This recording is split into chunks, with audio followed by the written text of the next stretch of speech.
You're listening to the winning literary show, Off the Shelf Books Talk Radio, live with host Denise Turney, author of the books Long Walk Up, Portia, Love Pour Over Me, Spiral, Love Has Many Faces, and Rosetta's Great Hope. Turn up your dial and get ready for a blast of feature author interviews, 411 on book festivals, writing conferences, and so much more.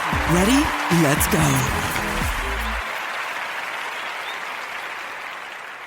Gonna kick it off. Sometimes later becomes never. Do it now. And that quote is attributed to someone anonymously.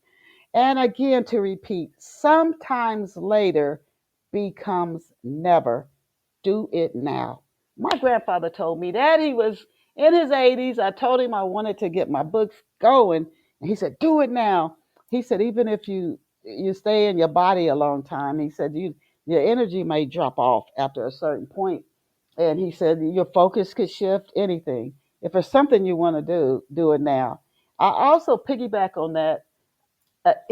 Can you all believe it's October 25th? It Wow. feels to me like it should be, oh my gosh, we should still be in summer. Time goes so fast that if you don't do what you really say you want to do, and we all get this fair chance, before you know it, it's gone. So don't talk yourself out of doing things you really want to do. Please, if it's something good you really want to do it now. And I welcome you, my friends, to our Saturday, October 25th. We got 2525 going on today. October 25th, 2025. Off the Shelf Books podcast. We have an awesome author on deck for you today. But before we introduce her to you, I really would love to point you to my official website, which is chistel.com, CHISTELL.com. You can read free excerpts from novels over there, including the latest, newest novel, The Wooten State Forest Mystery, Ties That Bind. I encourage you to go over there and check it out. It's in ebook and in paperback, and got to get it out on audiobook.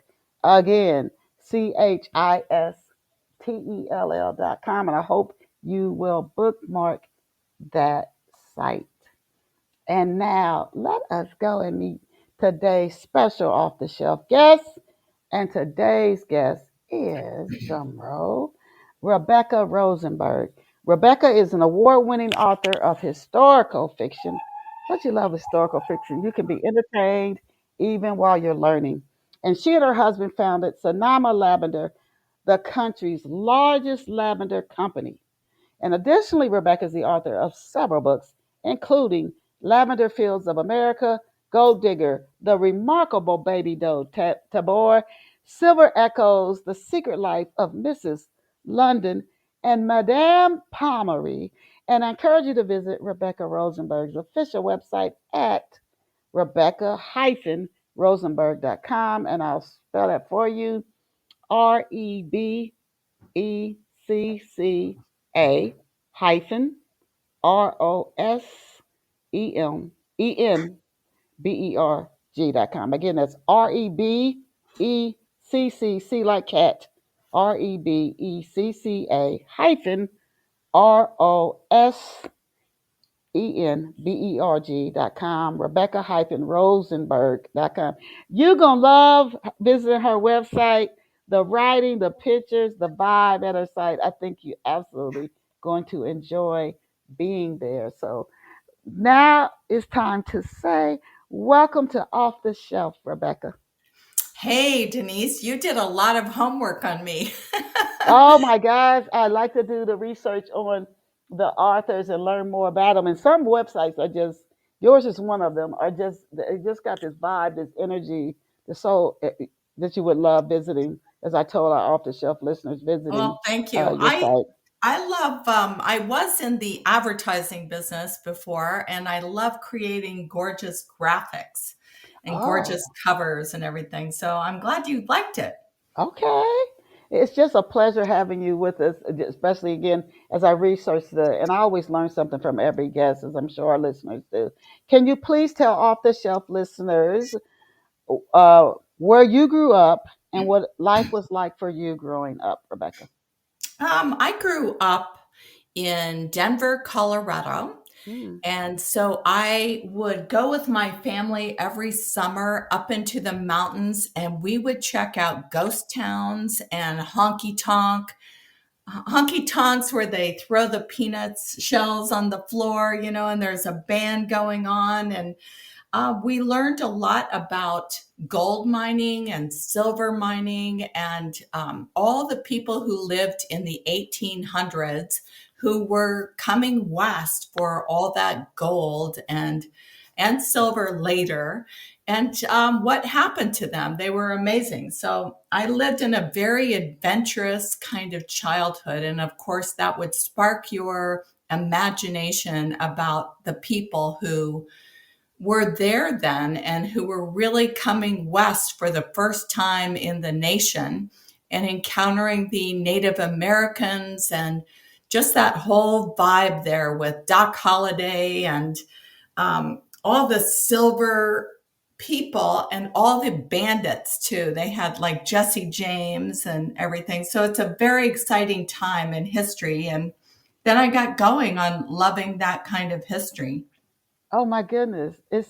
Just listening to you talk, and that's why the historical. You can write about something that you've actually experienced as well as research. Now, when you were a kid growing up in Denver, Colorado, visiting these ghost towns, etc., with your family, what did you dream of being when you grew up? I'm not sure I made up my mind early.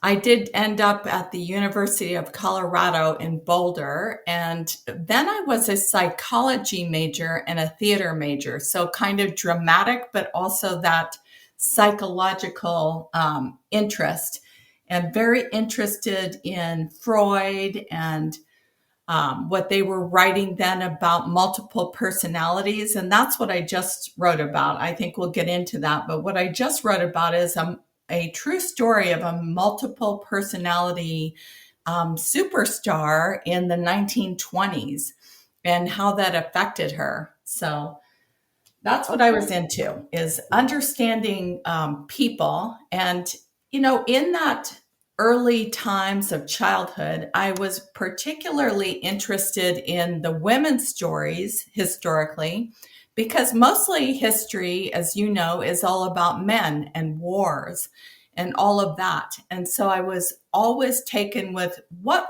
were the women doing and what were their stories. So I got into that. Okay. Who or what inspired your love? I know you're interested in the histories. Who or what inspired your love for actually writing books? Actually, it was my first book that I wrote that inspired me to get Hmm. writing, to learn how to write. And that was Baby Doe Tabor. And she was one of those young women who came west for a gold mine.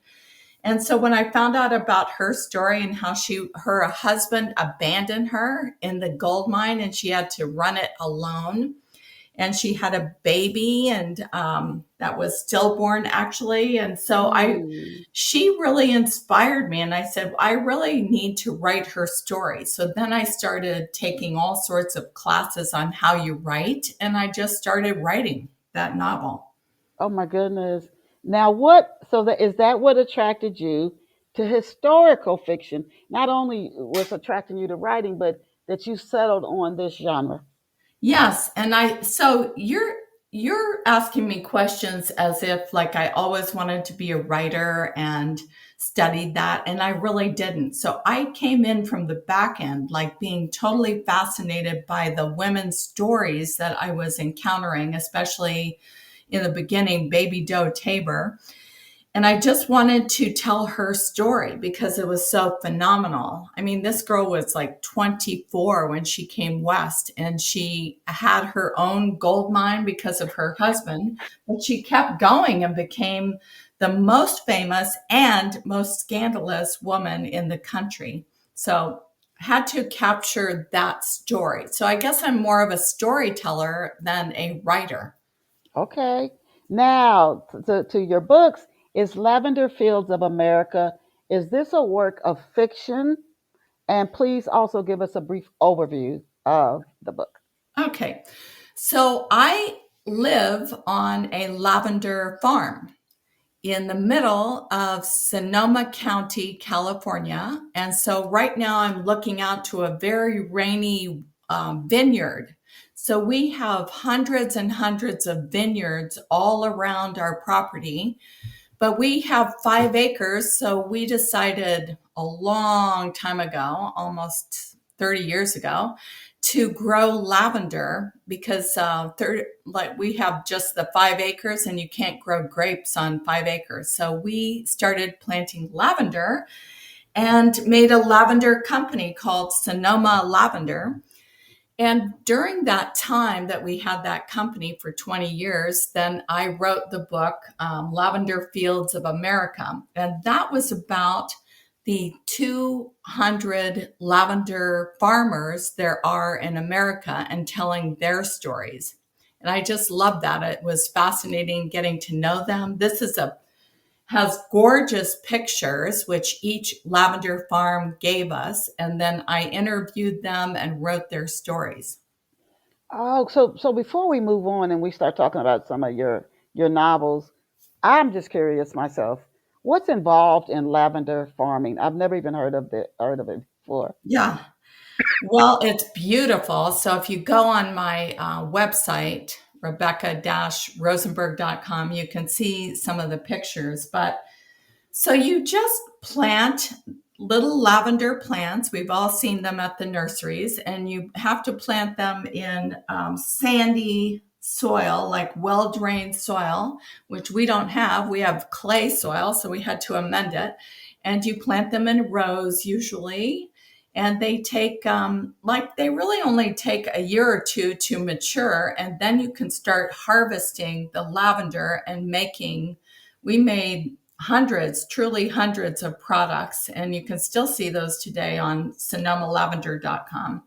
But we did sell that business 8 years ago to some guys who were younger and more energetic because as I said, we were making hundreds of products, handcrafting these products, and here in Santa Rosa, California. And so they were interested in having that business. So they have the business part, but we still live on the lavender farm in the middle of the vineyards of Oh, Sonoma. so soaps and candles and Yes, we did soap and ah candles and heat wraps that you oh can put in the microwave and wrap around your achy back. I just ah. used mine. It was really delicious. And sachets and all sorts of beautiful products like that. And they still make those here. They have about 50 employees, as we did. Wow. It was fun. It was super fun. And it's super fun to grow lavender too. You have to have full sun. And, but it's very easy. It's actually very easy to grow. You can't overwater it. So every year you get one harvest and then you start all over again. So I like that part too, because it wasn't like you're harvesting all the time. It's like one time you can hire people and harvest all this lavender and then make all these products from it. I'm hearing and listening to you. So you have a very creative, open mind, it sounds. You live on a farm where there's all this lavender. A lot of people might have said, I gotta get it to stop growing. Just too much, it's too much. But you saw opportunity in it. And then also when you went to those growing up in Denver, Colorado, and you learned about the lady and the was left to run the mines, and she had just had a stillborn and she's in her 20s, and you decided to write a book. So it's like Yeah.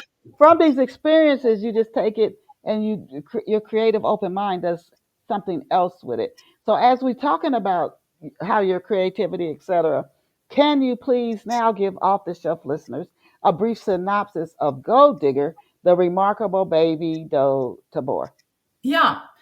So that is the story that I started to tell you. It's the story of this 24-year-old woman who comes west for a gold mine with her husband, but her husband is too privileged and like a rich, spoiled kid. And he says this mining is way too hard and he abandons her. Probably didn't know that she was pregnant, but she was. And so she kept going in this mine. And it's actually in Central City, Colorado, where close to where I grew up, very close to Boulder, Colorado.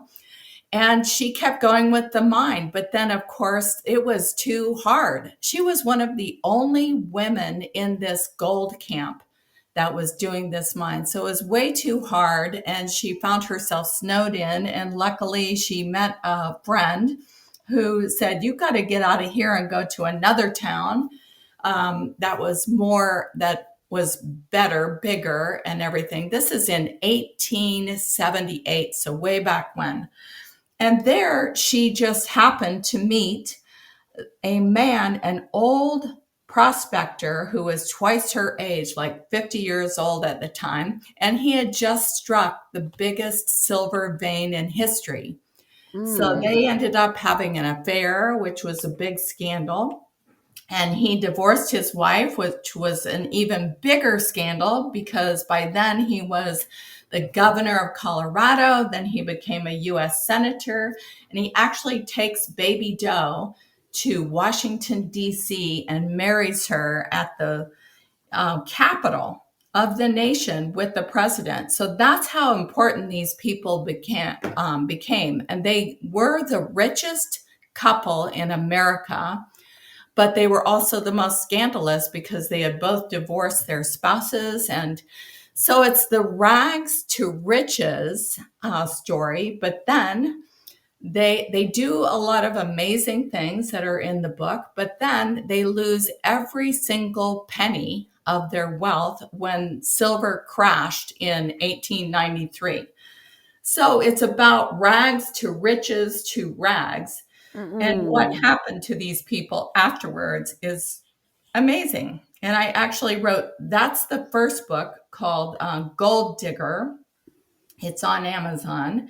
But my most recent book is about her daughter, whose name was Silver Dollar Tabor. And these are real names that they had, Baby Doe Tabor and Silver Dollar Tabor. And Silver Dollar wanted to recapture her family's legacy. And so she became actually a silent movie star. I've seen her movie. And but then unfortunately, she was raped as a young Wow. woman.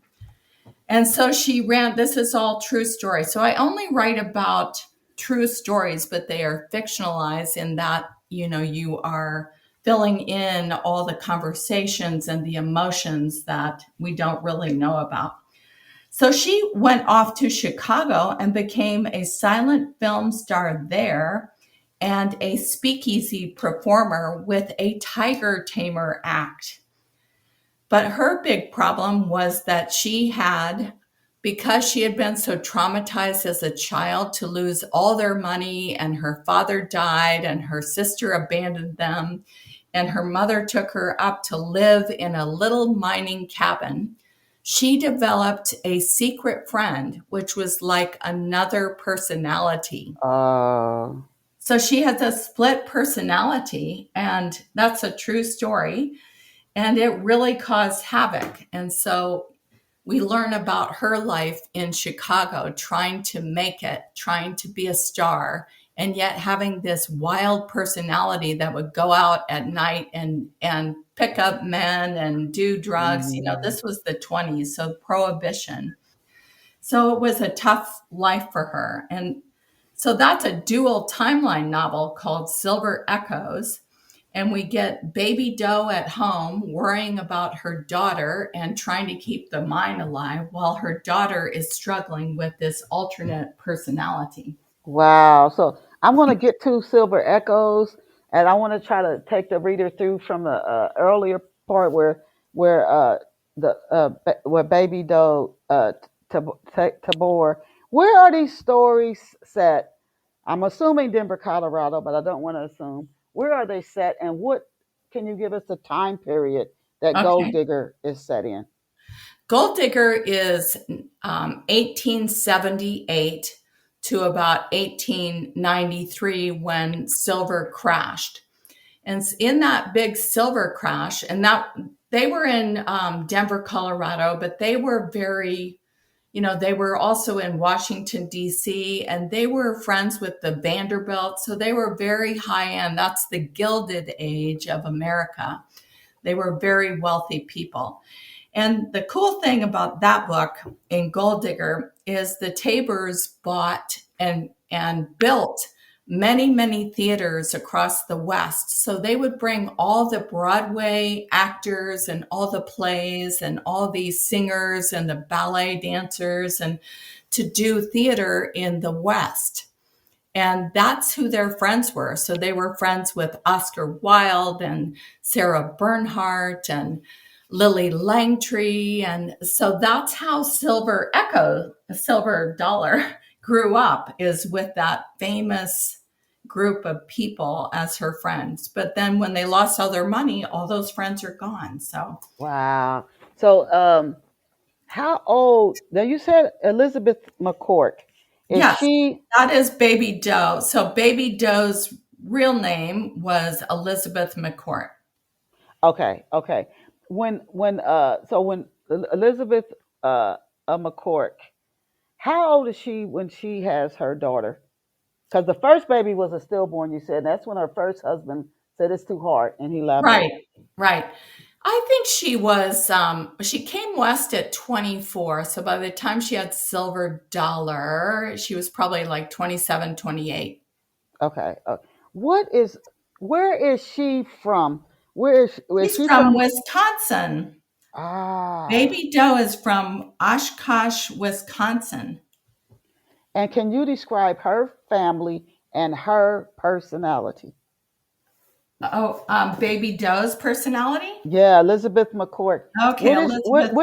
What's her family like when she was a kid? What's her family like so people can see how she's become driven the way she has? What's Yeah. her what's her family like? Well, I think And actually she became driven because she was the youngest of eight children. And her father owned a haberdashery, which she actually worked in. And he also owned a theater that she actually acted in. And both of those things she did when she moved to Colorado. So you could see that history too. But she was motivated by her beauty. Um, ah she was gorgeous for that time. And she had a very different look than we think of beauty today, but every time period has its own beauty. And the cover of that book is an actual portrait of her. And I think mm, she's very beautiful.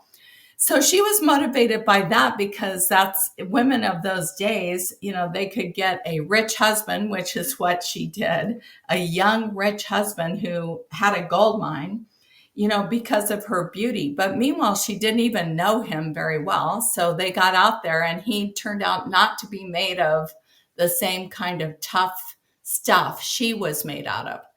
And I have pictures of her really working in the mine and really getting into the hard work of it all.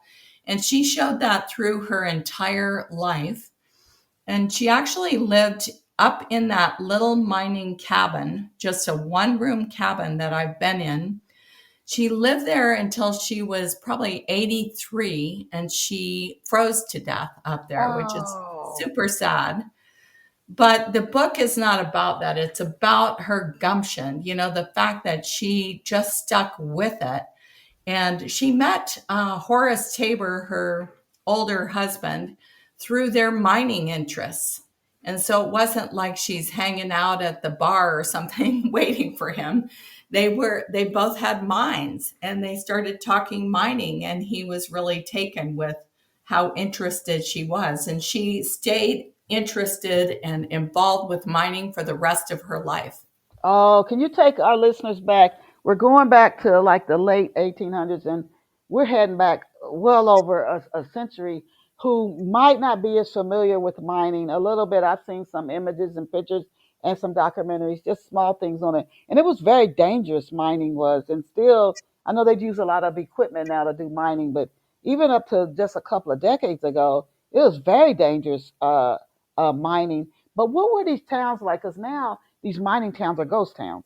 So, how can help our listeners see how thriving these towns were back then? Can you describe like this Sure, town where I she's? can. So there is a town that you can still visit in Colorado. It's only 1 hour from the airport, and it's called Leadville, Colorado. And that is where Baby Doe and Horace Tabor had their mine, which was called the Matchless Mine. Now, that was only one of 100 mines that they owned, but you can still see that mine, and they'll have, and I do blogs and things too, so I do a lot of pictures that I can share. And if anyone has a book club, I always do Zooms for free, so I can show all those pictures of what it's like to mine. But these people would dig a hole, pretty much a hole in a mountain, and this town of Leadville is 12 is one I'm sorry, 2 miles high in altitude, so you can barely Mm, catch your breath. And they're up there digging, digging, digging. And again, this is the 1800s, so they don't have a lot of equipment.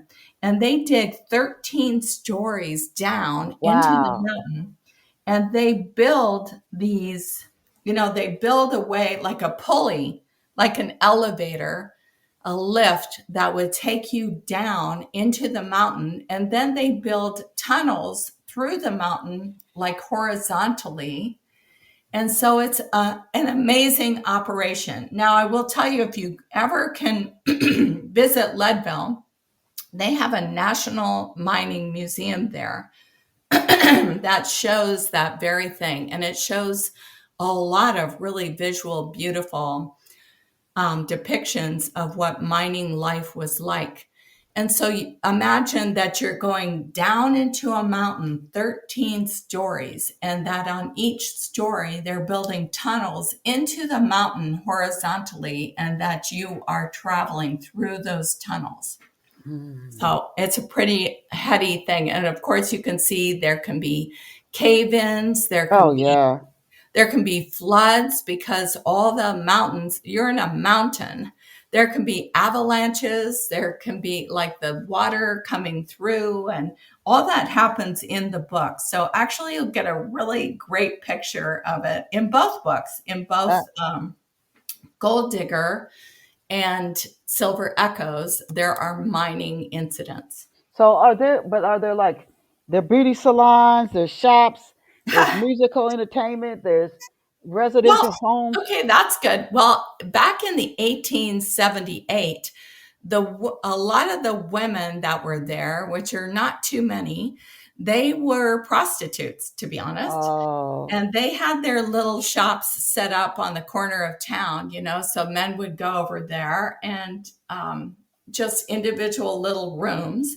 But they had the saloons. You've seen the old Western. So they had the saloons, and you can still go in those saloons today in these towns. So I recommend, I'm sure there are mining towns all over the country that you can visit and see what that life was like. But they have saloons, they've got entertainment. So I told you the Tabors built what they called opera houses, but they're really Mm-hmm. more like a stage for entertainment.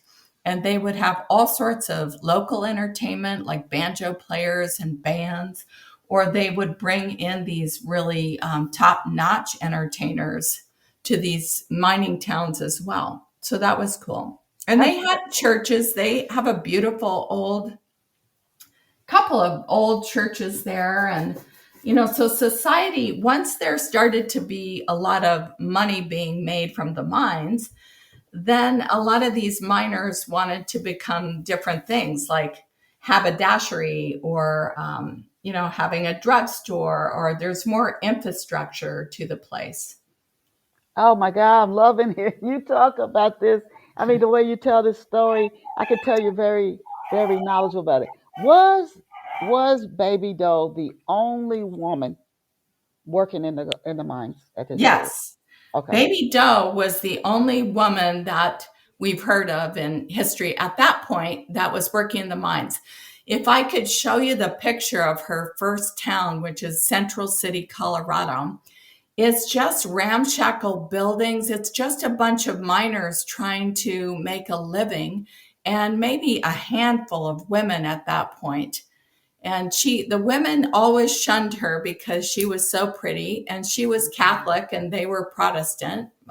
So that was always a bone of contention. So actually, Baby Doe did not have many women friends. So it's not a story, of women coming together to help each other. It was more like her just really having a dynamic life. So the way she has a lot of tragedy in her life, but the way I see her, she lived like an incredibly full and adventurous and thrilling life. And like you started this program, she never let anything slip away from her. She tried to her dying day to make money out of that mine and to live her life.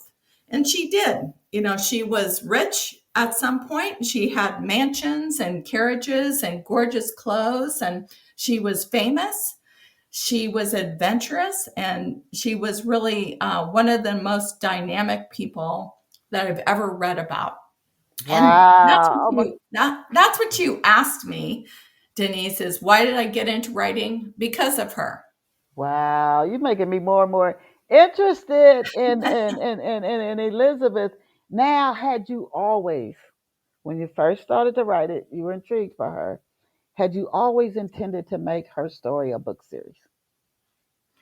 No, I just learned it for a long time. I was really 5 years old when I heard her story. So I lived with her story for a good 20 years before I ever started writing it. But that Interesting. just made me know, like you said, I know a lot. I do know a lot about her and that period. And it's all from having a lot of time to soak all that in. And you probably heard of the unsinkable Molly Brown, right? Have you That heard of if I her? have, it's escaping me right now. If I have. Okay, well, there's a movie about the unsinkable Molly Brown, and she lived in that same time period. And I saw that movie, and that probably got me excited too, because she was a dynamic woman of that age. Then I started finding, hey, there are a lot of women of that time and later and earlier, that we don't know their stories. And that's where I got excited to expand my storytelling.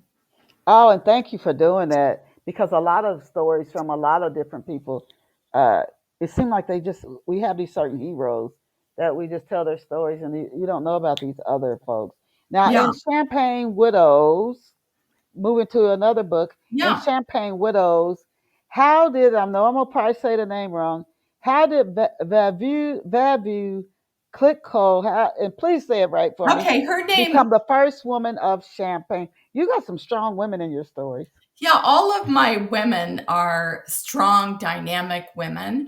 They're not always successful, like in Silver Echo. She has a really tough time. But what you're talking about is my Champagne Widows series, and I have 3 of those books. And they are about the 3 women who revolutionized champagne. Do you like champagne, Denise? No, I don't think. You don't drink. So No. this is more for people who really like bubbly. And also for people who like to read about really strong women and how they broke through a men's world. And this book that you're talking about, Champagne Widows, is about Veuve Clicquot. And it's about a woman in France in 1800, a long time ago, who wasn't even allowed to own a business in 1800. Women were not allowed, but she started a winery that is the number one champagne around the world today. Wow. Still, here we are in 2025, and her 1800 champagne is still number one. So hers is an amazing story, and she started that when her husband died. So Veuve Clicquot is her name, but Veuve means widow. So Mm. that's why it's called the Champagne Widows, because these women could only own businesses if they were a widow Wow. legally. Yeah, that's the only way the government would allow them to own a business so they could support themselves and their families. So all these women, when they became widows, would start these businesses, and so they could thrive, and they never would get married again because then the husband would own the business. So that was cool. Oh my gosh, you're teaching me so much. And I'm sure you are the off the shelf listeners. I know, and we just celebrated in the United States the 50th year that women could actually get a mortgage without a husband or a man signing on. It's things that people don't realize even Yeah. not that long ago how different things were. Now, what is Linez and how does it impact Vev's life? Okay. Linez. Okay. So Lanez is the nose in French. Le nez is the nose.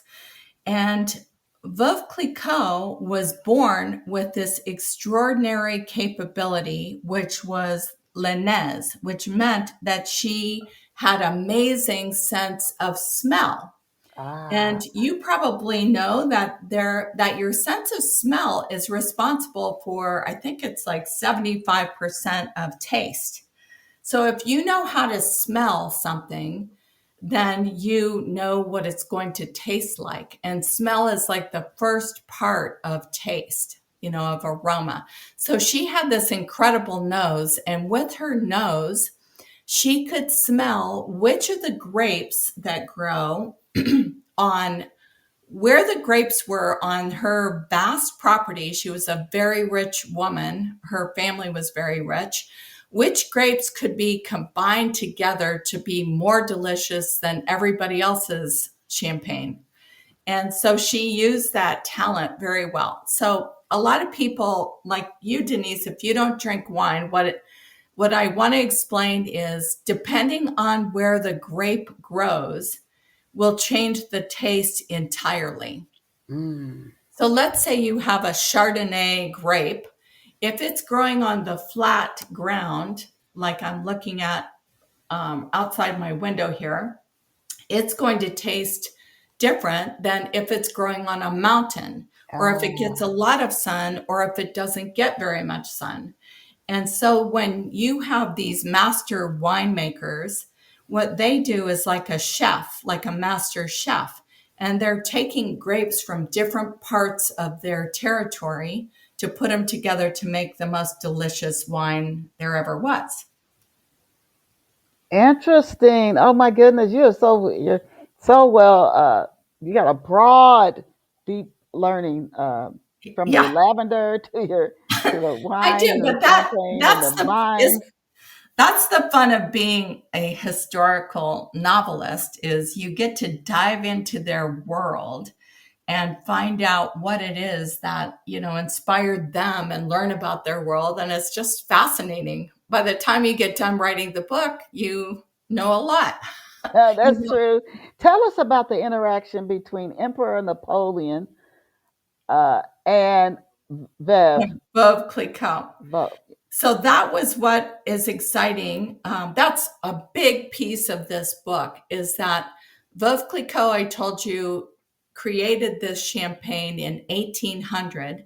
And from 1800 to 1815, for 15 years, Napoleon waged 15 years of war on Europe, all the European countries. And that was something that I didn't know either. You think of Napoleon as a good guy. He killed like 10 million French Mm, soldiers by fighting these ridiculous wars. He was more like a Hitler. He was trying to take over Europe. So he would wage war on Poland, or or Austria or Russia or all these different countries, and he was always conniving to with other countries to vanquish his enemies, and he saw his enemies anywhere. So that is kind of a really interesting background. But Veuve Clicquot knew him because her father worked for him. Her father Mm. was the mayor of the Champagne region. And so he worked directly for Napoleon. So Napoleon, let me back up and say her father also owned a huge factory of woolen goods, and he made the uniforms for Napoleon's armies. And so that's how they knew each other really well. Another thing that Napoleon did, he used champagne, which everybody wanted all over Europe. He used it as a weapon, and he would not let his country, France, ship any champagne to any of the countries that he was fighting. And so what that meant is he plunged his entire country of France into a deep depression because they couldn't sell their wine and their champagnes. And so what's fun is that Veuve Clicquot, who knows Napoleon, she actually goes against the law. She could have been killed for treason. She hires an American ship, and she disguises all her champagne as chocolate and coffee, and she ships it to Russia, who's his arch enemy. And so that is the fun part of it. And she did that twice. That's a true story. So she was really gutsy. Like, here you are, 1800s, and you can't even own a business on your, by yourself. That she is brave enough to go against the government, really, and sell her champagne. Oh, good for her. Please introduce us to a few other major and minor characters in the Champagne Widows book series that help keep the readers turning the pages. Well, I love in all of my books you'll find a lot of family relationships and exploring how those are. And so there's always, how you always have a certain kind of relationship with your mother. And in this situation, she doesn't get along with her mother. But her mother ends up dying of poisoning because at the time they're using arsenic as a dye to make clothing and hats for women and everything. And she dies of arsenic poisoning. So it's the relationship between her mother. She has a brother who's involved, and she has sister who's involved, and she's involved with her father and Napoleon. And then of course she had a husband that's in the very beginning, and she really loved her husband, but he was mentally ill. And that's Mm. a true also. So you deal with mental illness. So what I try to do in all my books is really bring in the human condition, the conditions that we all live with and deal with every day. And when I find out that one of these real people were dealing with that issue, then I love to bring that in, because we're all dealing with a lot of family issues and a lot of tough life issues. So you'll see a lot of that in the books as well. Okay. Now I'm going to go back and close out as we start to close out to back to the Silver Echoes. I know this is a different book series, but is this the latest book in the Gold Digger series? And is this your most recent novel, The Silver Yes. Echoes? Yes. Okay. So Silver Echoes is part of the Gold Digger series. So first you read about the mother and her story. And it starts when she's 24 and goes till she's, I think, 35 or something. And the weird thing is, the Silver Echoes is her daughter. And it starts when she's 24 and ends when she's Mm. 35. So it's kind of an interesting thing. And they are all true stories about fascinating women, and you will learn things you never realized, and shocking things, exciting things. All of my books are very adventurous. Are all the main characters and the Gold Digger series, are all of them from the Tabor family? No, not all of them. You have, like in the case of Silver Echoes, she meets many, many people along the way because she's on the speakeasy circuit. So you meet the Italian mafia who was running Chicago at the time, and you meet the all of the people. Like she was. Are you familiar with the Black and Brown clubs of the Prohibition? No. So there, that was very cool because that was the first time in America that Black people and brown people and white people would be allowed to be in a club together and have fun together and dance together and listen to jazz together. And so she was working in those clubs, and her roommates were Black girls from the South. This is all true too from research. So I liked bringing that into the case. And this is really shocking. This just blew my mind. The Ku Klux Klan marched on Chicago and was really fighting, like hanging people and burning down their buildings. And she witnessed all this. So that was horrifying as well. So there's Mm. all sorts of worlds that you get introduced to in Silver Echoes, including the movie industry, which was really starting then. And she was involved with that. And then the whole speakeasy and prohibition world also. How did she get from Colorado to Chicago? On a train, that was pretty easy at that point in the 20s. So she knew somebody in Chicago, or she just took off? Yeah, well, she had a friend in Colorado who was in the movies. So she started in the movies in Colorado, weirdly enough. And then she knew that her friend moved to Chicago to be in the biggest movie studio there was in the country at the time, was in Chicago. And it's called um, Selig Polyscope. And you can look that up online. It was huge kind of movie studio. And so she went there to get a job because she knew him. And so she started working there as an actress and as an animal tamer because they had a big movie zoo there at Selig Polyscope. And they used all these wild animals in the movies that they did. I got I got to tell you, when I was researching for your interview, and I've done this for years, and we've had so many different authors on, from New York Times best-selling authors to award-winning authors, people who've had their books made into movies, et cetera, et cetera. This, for some reason, jumped out at me all the years I've been doing off the shelf. You're like one of the few. I don't know that this really came out. The major characters in your stories are very strong and independent women, and we talked about that earlier. And I find that it's not that common that I see this. Now, was it your intent? Did you say for all the novels you create, there was going to be the main character, a strong, independent woman? Was this your intent when you? Yes. Okay. You'll see on my website, it says that I write about glorious historical women of the past. I feel like you really just inspired me, and that was so sweet of you to say. But that's what I wanted to do, is to show us, like you said it, Denise, we don't realize how lucky we are as women today because of all those women in the past that pushed and pushed and pushed and showed their talent and stood up and to be counted and to create their dreams. And so I really am super inspired by that.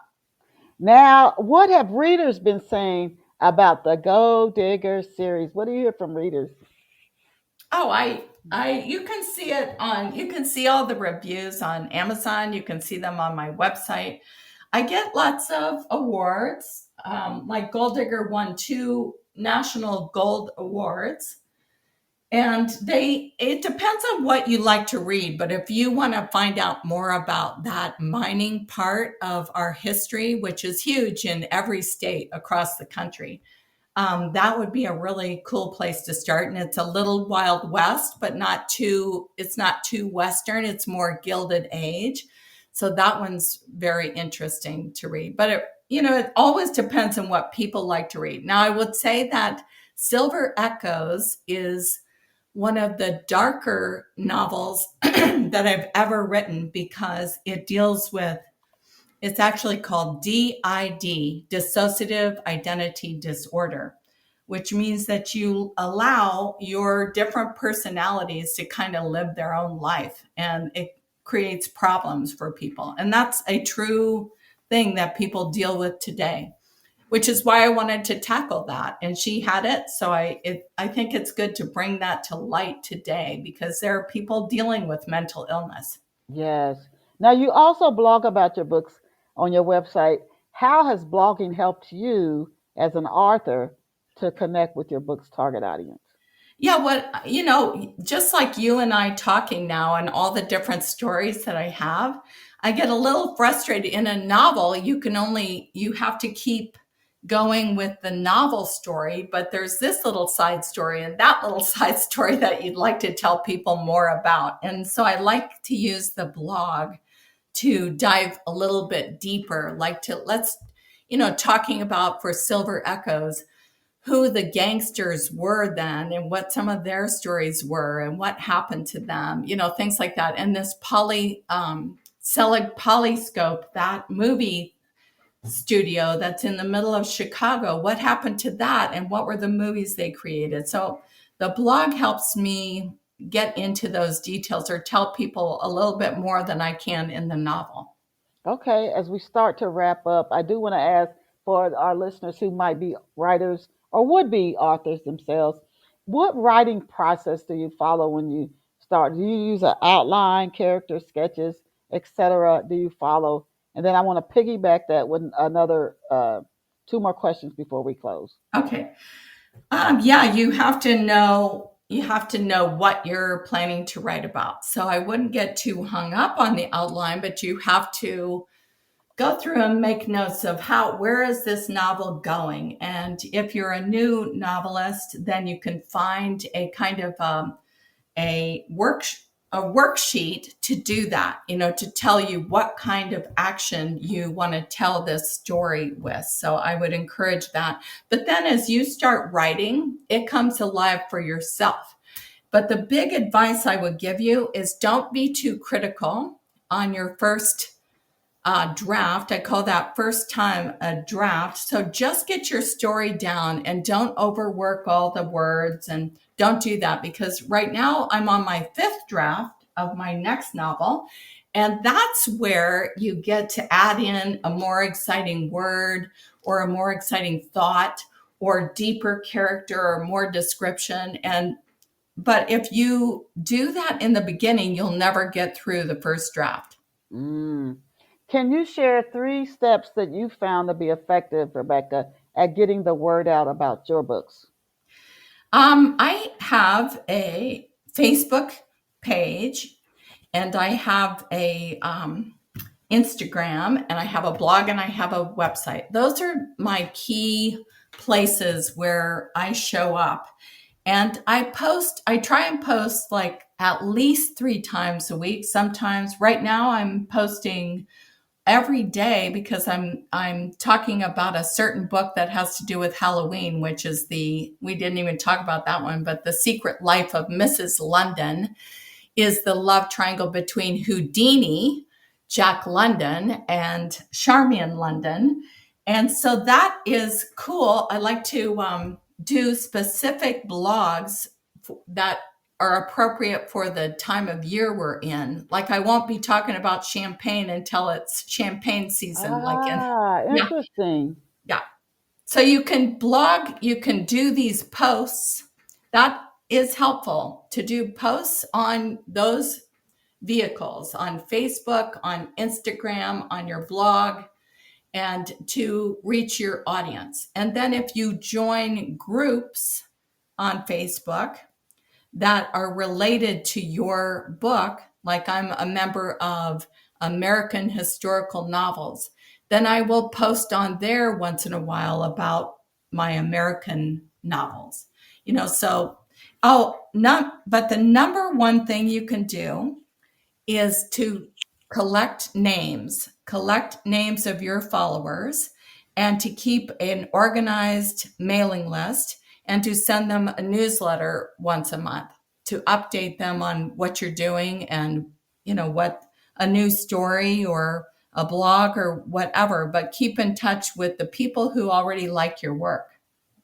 Yes, yeah, newsletter is a great way. Some way, so you're not always relying on another third party like a Amazon, a Facebook, social media, or another uh, uh, uh, company that they have all your whoever bought your books contact, and you have no way to keep in touch with them. So that is Right. very smart, and that's highly You recommended. you have a mailing list, Denise? Yes, I do. I'm Yeah. going to get on your mailing list. It's very important to subscribe either to your newsletter or some kind of way you keep in touch. You keep in touch with listeners. Where can off the shelf listeners get a copy of your books, Rebecca?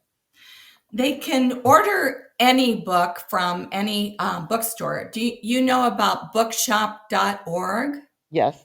Yep. That's a very cool place to order books because that means if you order from bookshop.org and all my books are there, then a local bookstore will get that money for the book instead of Amazon. But you can also get all my books on Amazon. So Amazon or bookshop.org. Okay. Do you have any upcoming speaking engagements our listeners could support you at? I do, but they're more local, so maybe not. But I want to tell everybody if you have a book group and want to do a Zoom, I have all the pictures from all these things that we've been talking about. Every book, I do a Zoom presentation with exciting pictures, and I'll do that with your group for free. And I love to do that. So you can just email me on my website. Oh, what a treat! What a treat! We have just had the pleasure of speaking with and interviewing author Rebecca Rosenberg. She's an award-winning author of historical fiction, and some of her titles, uh, well, one the nonfiction is Lavender Fields of America. And she and her husband ran a lavender company for many years. Again, you're thinking you're creating your soaps and I get your lotions, your candles, etc. And she said a body warmer as well. And then there's the Gold Digger book series, and we talked about the remarkable Baby Doe and Silver Echoes today. We didn't get to the Secret Life of Mrs. London, That's okay. We covered a lot of ground. yeah, or Madame Pommery, but you can check her out online, her website, and I just think you'll love visiting her website. It's Rebecca-Rosenberg.com,